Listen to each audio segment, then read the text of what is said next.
Hello, welcome to the channel. Today you join me from the driver's seat of my BMW E92 M3. Today we're going to be going for a drive, talking about the actual ownership costs, fuel consumption, things to look out for and so on and so forth. So yeah, let's go for a drive. Okay, so why am I making this video today? So I've been wanting to do this for a little while now, and I thought, who's more qualified as someone who's actually owned the car for a year?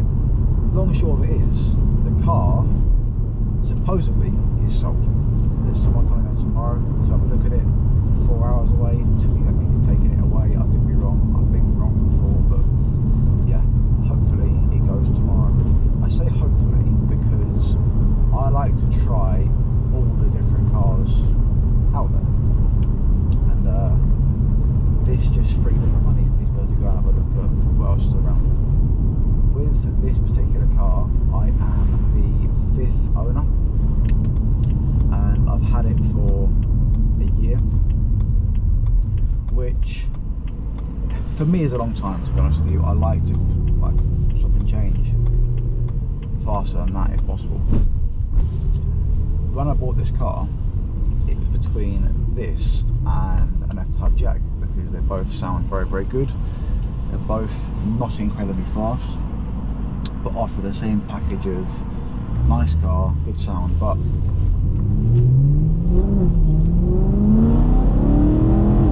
I prefer a V8. All day long, I prefer a V8 to a V6. That really was the biggest factor for me in buying this vehicle.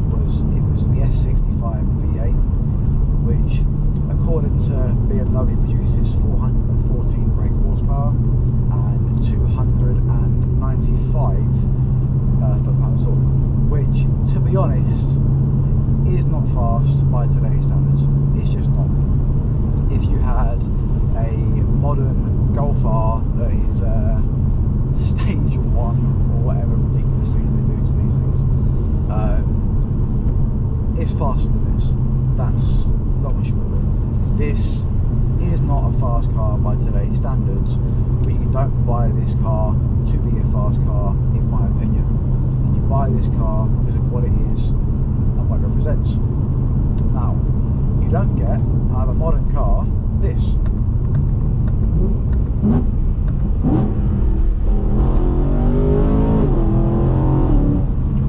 Which to me is why I love driving. The experience, the noise, the mechanical feel of a car.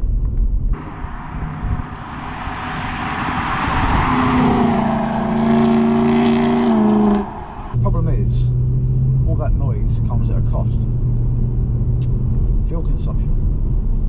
I'm currently getting, to be completely honest, 22.2 miles per gallon.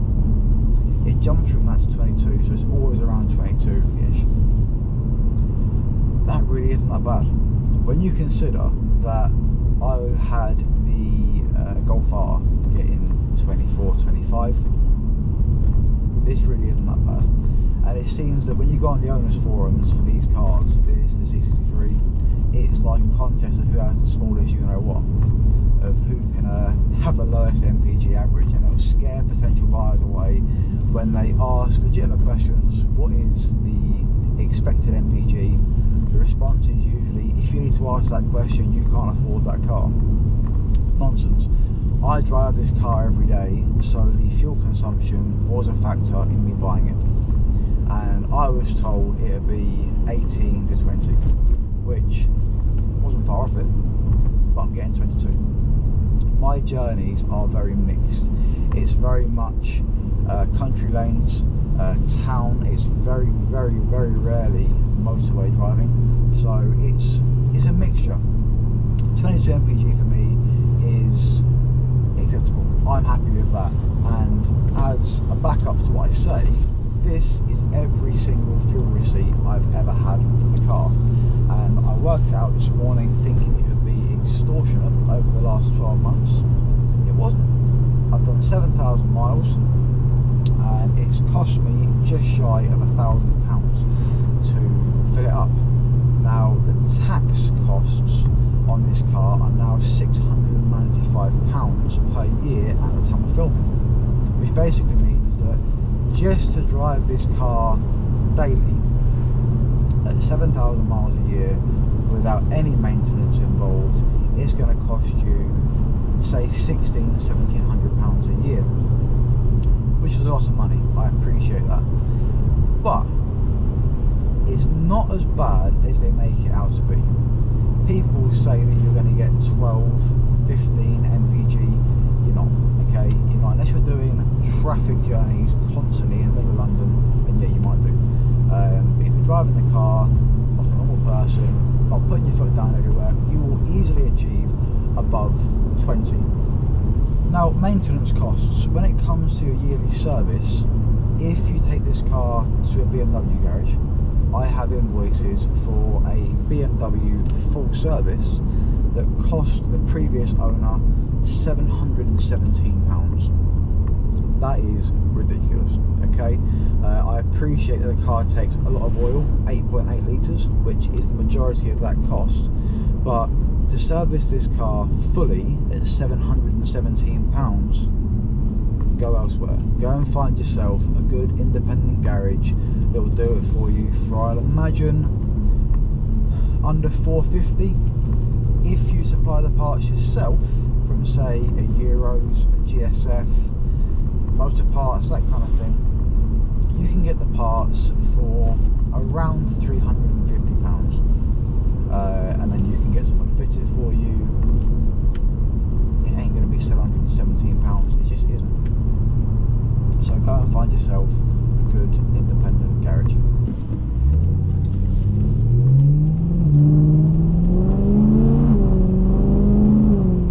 Now, the elephant in the room. These cars suffer with big end bearings, rod bearings, and it's a known issue with these cars, and it is expensive. The good thing is, as these cars get older, more and more garages have experience of doing it, which means the costs are slightly less than they used to be. This car had the rod bearings done October of 22, which cost the previous owner £1,650, give or take. When I went to look at this car, with the intention of just seeing how they are, not buying it. I got there, and I'll be honest, I couldn't fault it. Mechanically, it was spot on. It's always had whatever the car is needed. It's never missed any maintenance. So I wasn't buying the car for the spec. I was in fact buying this car for how well it had been looked after, which is a testament to the previous owner, because he looked after it very, very well, and so have I. Now, one thing that hadn't been done when I bought this car was the actuators. I have been told it's not a serviceable item and only to do it when it goes. So what happened for me was, I was in the gym, I went outside to get in the car, turned the car on, it was a Christmas tree. Immediately I thought, battery. Took it to work, checked the battery health, and the battery was on 13% health. I put a new battery on the car, thinking it'd solve all the issues, and one fault remained. I can't remember what the code was, but it was the throttle actuators. I shopped around quite a bit to get the best price to get them done, because there is two. And I found out that the prices vary quite drastically for the actuators to be done. I was being quoted just to send off and repair the actuators and then send them back, £600 per actuator, and there's two of them. I found a company called Rebuild online. They are fantastic. They quoted me just over £600 to drive to me, fit better ones, and drive away. That is half the cost of anywhere else. They came on a Saturday morning. They were in and out within 45 minutes. I would highly recommend using them if your actuators ever go on one of these, because also you get a warranty, which is a lifetime warranty. That's also transferable. So once it's been done by them once, never need to worry about it again. Now, at the current time of filming, there is one of these for sale on Auto Trader for £11,200. That is a convertible. That is 120 odd thousand miles, and it's a manual. Which for me, if you're buying an E92 M3, you want a DCT just for the downshifts. This car has got a GTS tune where if I press the power button, put it into manual, it immediately goes to the top of the gearbox selector. You can change the modes and you get downshifts like this.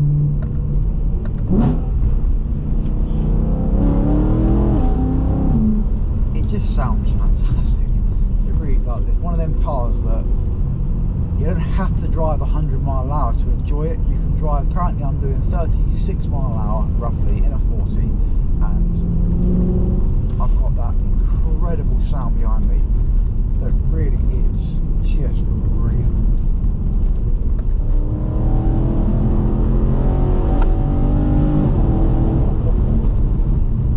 It's so good up top, it really is.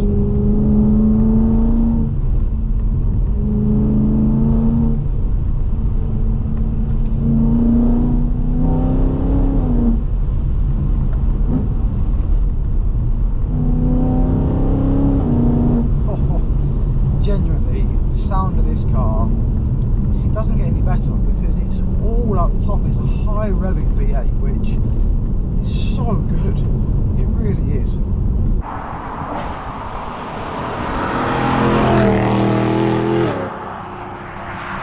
Now, this car, in comparison to what I've had before, okay, so the C63. The C63 in every single way has a lot more torque down low, okay? It just does. So for town driving, it is a faster car. This has so much more up top. So for a race tracker, that is brilliant. Now this is why for me, I actually prefer the C63 because I'm not a fast driver. So for me to get the power out of this car, I have to constantly be working for it, which I just want to relax. I like to have something low down. The C63 does it better for me in that aspect. Also, the standard spec on these cars is terrible. This has got standard speakers, it hasn't got heated seats. It has actually got Apple CarPlay and Android Auto built into the car, which, to be honest, is brilliant. I wouldn't have another car without it every day, I don't think, because now I've had it, I love it. It's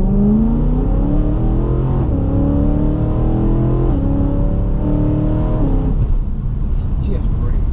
Yeah, the Apple CarPlay is oh, it's fantastic. And I'm sorry, but I don't think it sounds as good as the C63. The C63, if you turn it on, it's that initial bark like a dog that's heard its owners coming home. It's like, who's there? It sounds, it's that morning turn on never gets boring. This had a cold start delete, so my neighbours are happy with me now. Very strange, isn't it? Making everyone else happy, buying a car and making somebody else happy. Weird concept, but oh well, it's got it. If I was to compare this car to other M cars that I've owned myself, being the F10 M5, the M4 convertible, this car is nowhere near as fast. An M4 would leave this for dust, and an M5 would leave the M4 for dust. The M5 really is a fast car, but it's very, very refined. I didn't like it. I had it for a few weeks because I bought it thinking it would be quite raw, and it's the opposite. It's too refined. You can't really hear any exhaust note. Yeah, it wasn't for me. Very, very comfortable. Brilliant if that's what you like, but I didn't really want a comfortable, refined car. I wanted an M5, which for me it just wasn't. I feel like this whole journey I've been behind slow drivers. I keep turning off to go somewhere else and then getting caught in behind cyclists and whatnot, so I'm going to go a different way. As the first thing you notice is you've got a massive bonnet bulge, which just looks great even from sitting here. It feels very, very planted. You know you've got a big old engine planting you down at the front, because it does handle just like that. It doesn't oversteer. It's or understeer, sorry. It is just a good handling car compared to the C63, which, to be honest with you, handles terribly. The M3 wants to go sideways all the time. Straight lines aren't its thing. It likes to try and go sideways and scare you in every single way it can. The M5 is just a very, very, very fast boat. It does kind of wave around as such when you get into the ridiculous speeds, which I've never obviously done before, but yes, it doesn't do it for me at all. This, out of the four, is the nicer one to drive fast.